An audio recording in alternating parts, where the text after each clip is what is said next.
Platform of एमर्स online classes.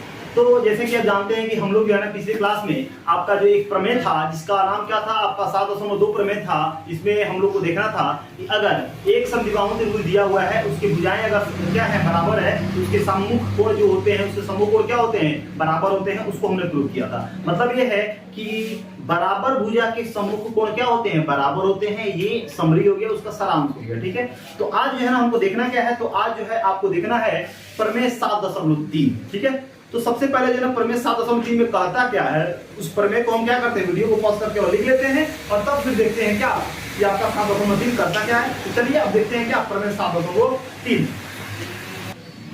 तो अब कह रहा है कि किसी त्रिभुज के बराबर कोणों की सम्मुख भुजा क्या होती है, बराबर होती है। तो आप पहले क्या कीजिए, त्रिभुज बना लीजिए। ठीक है, तो हमने त्रिभुज बनाया और इस त्रिभुज का वही नाम दे दीजिए ABC। आप कोई भी नाम दे सकते हैं, ABC हमने त्रिभुज बनाया। ठीक है, तो यहाँ पे क्या लिखेंगे, दिया गया है, दिया गया है त्रिभुज ABC में क्या बोला हुआ, त्रिभुज ABC की त्रिभुज के बराबर कोणों की सम्मुख भुजा।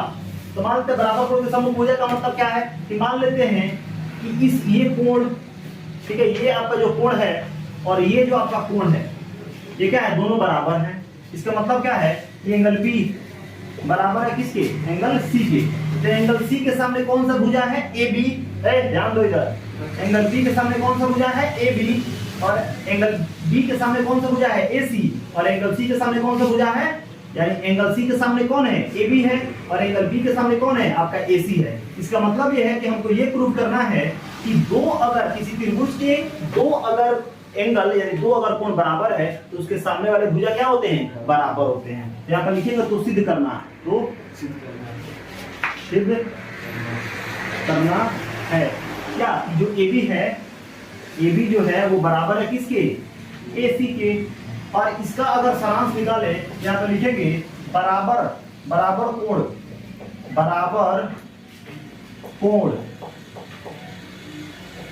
के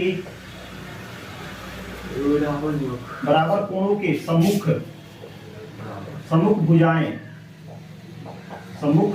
भुजाएं बराबर होती है, बराबर होते हैं।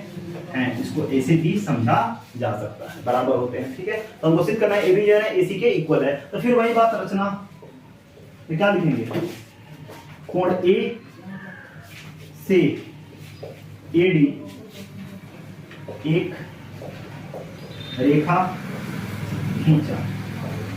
क्या खींचे, कोण A से हमने AD क्या किया, एक रेखा खींचा, जहां AD कोण A को समद्विभाजित करती है। इसका मतलब क्या, समद्विभाजित का दो बराबर भागों में बांटेगी, इसको 1 2 कर लेते हैं। इसका मतलब क्या है, एंगल 1 बराबर है किसके, एंगल 2 के। कोई दिक्कत नहीं है, समझ में आ रहा है कि नहीं आ रहा। तो यहाँ पे अब हमको तो अब यहाँ लेंगे क्या, प्रमाण। क्या लेंगे, प्रमाण। तो कौन सा त्रिभुज है आपका, त्रिभुज ABD तथा त्रिभुज कौन सा, ADC। कौन सा, ADC में। तो अब बताइए, एंगल B बराबर एंगल C के कैसे दिया गया है, या आप लिख सकते हैं क्या, प्रश्न से। ठीक है, और एंगल 1 जो है ना बराबर है किसके, एंगल 2 के। कैसे, रचना से। कैसे, रचना से। ठीक है, कोई दिक्कत नहीं है। और दोनों में क्या कॉमन है, AD कॉमन है कि नहीं है, उभयनिष्ठ है। AD AD के इक्वल हो गया। ये क्या आपका क्या बोलते हैं, उभयनिष्ठ। तो मतलब क्या, त्रिभुज ABD सर्वांगसम हो गए त्रिभुज किसके, ADC के। ADC के अर्जन क्या, एंगल और क्या आपका साइड, यानी AAS से। एंगल और क्या है, साइड। एंगल साइड सर्वांग समता। हम लिख सकते हैं एंगल C के सामने कौन है, कोण C के सामने कौन है, AB है कि नहीं है, और कोण B के सामने AC है कि नहीं है। तो लिख सकते हैं क्या, AB जो है ना वो बराबर होगा AC का रीजन क्या, CP सीधी से इक्वल हो जाएगा। त्रिभुज को सर्वांशन कर दिया तो हर एक भाग बराबर, तो सी के सामने कौन है, ए बी है, और बी के सामने कौन है, ए सी है। ये क्या हो गया, प्रूव हो गया, सिद्ध हो गया। तो सिद्ध हुआ, यानी क्या पता चला, इसका मतलब ये है कि अगर यहाँ पे अगर हम त्रिभुज बनाएं, मान लेते हैं एम एन पी कर देते हैं, एम एन पी कर देते हैं, यहाँ पे पी बराबर है किसके, एन के, है ना।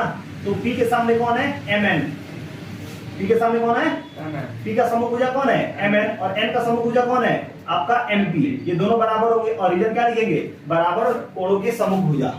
क्लियर, समझ में आया। यानी 7.2 में आपने क्या सीखा, 7.2 में आपने प्रमेय में यह सिद्ध किया कि अगर समद्विबाहु त्रिभुज के दो भुजा बराबर है तो उसके सामने वाले उसके सम्मुख कोण क्या होते हैं, बराबर होते हैं। आपने ये सीखा।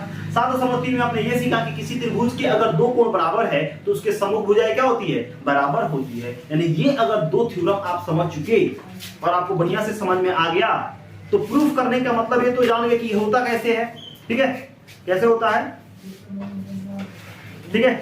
और क्या बोलते हैं, तो अगर ये बात समझ में आ गया आपको, ठीक है, ये बात अगर आप समझ लिए 7.2 और 7.3 बढ़िया से अगर समझ में आ गया, ठीक है, तो आप यहां से अगली क्लास में जो है आप क्या कर सकते हैं, अपना प्रश्नावली 7.2 आसानी से कर सकते हैं। ठीक है, फिर मिलते हैं अगले क्लास में अगले वीडियो के साथ। Thank you.